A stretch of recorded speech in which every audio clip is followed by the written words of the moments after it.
सध्या भारतात एक आंदोलन चालू आहे आणि बुद्धांच्या बद्दल आंदोलन चालू आहे. तर बुद्ध गयामधलं हे आंदोलन आहे. याच धर्तीवर सांगायचं झालं तर एक कविता लिहावीशी वाटली. म्हणूनच धरतीच्या उदरातून पुन्हा बुद्ध येत आहे.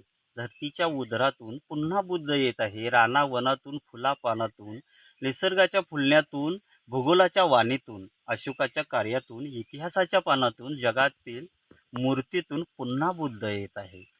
पुन्हा बुद्ध येत आहे. बुद्ध संपणारच नव्हता तरी संपवला होता. बुद्ध संपणारच नव्हता तरी संपवला होता. बुद्ध जगाच्या नकाशावर मात्र तळपत होता.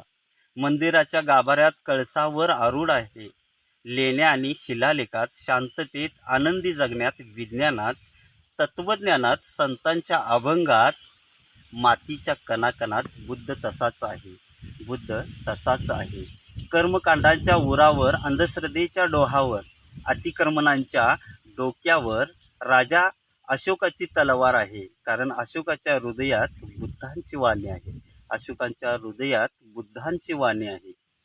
भीममंत्राची माळ गळ्यात आहे.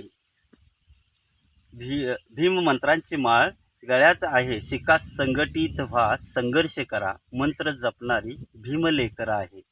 भीम लेकर आहे. बुद्धांचा भारत भारत मान्य करत आहे. मातीत उगवत पुन्हा बुद्ध आहे.